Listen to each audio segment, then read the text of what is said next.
All right, hey everyone, Sam the hip hop head here with some additional thoughts. This is kind of a follow up video to my reaction to Taylor Swift's Fearless, her second studio album, the first reaction of the channel.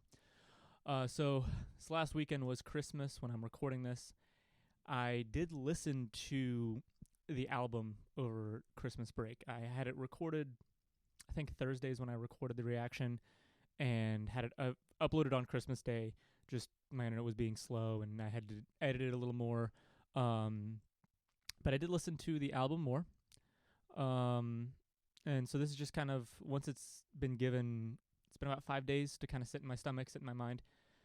So going through the track list here, I think my initial thoughts I still have. I still believe my initial thoughts were the best.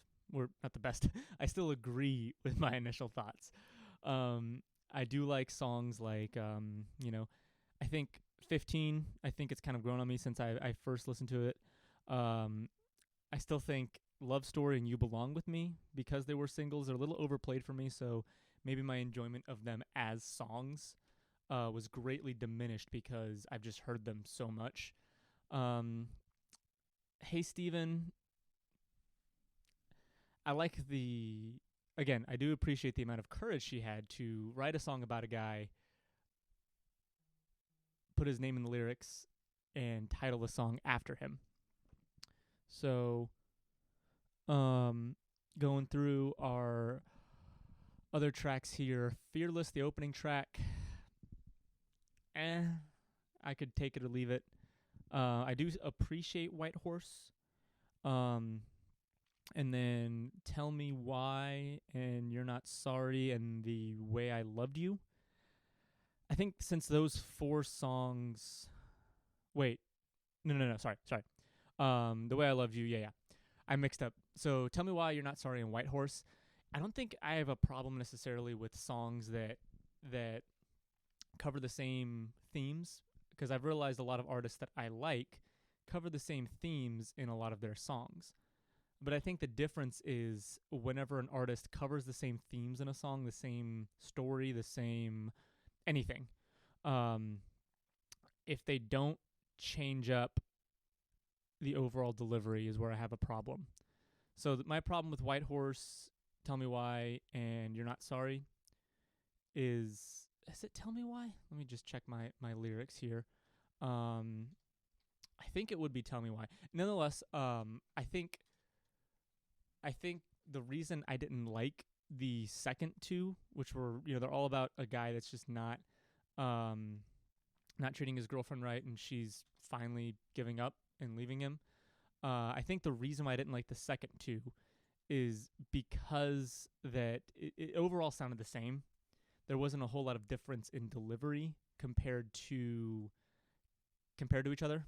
So I think just the way White Horse delivered it, and I was like, oh, this is something interesting. However, I'm checking our lyrics really quickly here. Not sorry. Tell me why. Tell me why. Yeah, it was Tell Me Why. Okay, sorry. I listened to the album all the way through again, and kind of forget which song is which. um, so I think it's because the themes are the same and the overall sound is the same.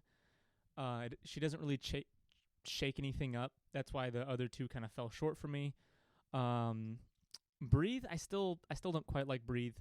I think that one is underdeveloped as a song. Um, I think Colby Calais should have had her own verse instead of just kind of singing background vocals. I just don't like it when you have a feature and the feature doesn't have their opportunity to shine, because to me a feature should be someone who has an opportunity to shine. And I haven't listened to Colby Calais' music, but this didn't make me interested in checking out her music besides just seeing a new name that I haven't listened to before. Whereas, in hip hop music, a lot of times if someone's a feature, they have their own moment to shine, and they kind of give their all into writing something or just performing it, where it makes you like, ooh, I like this guy's flow, I like this guy's voice, I like this girl's, what she's talking about, whatever. I'm gonna go check out their album next. And that's kind of my problem with Breathe. Overall, I liked the message, but it's just the song itself just falls short.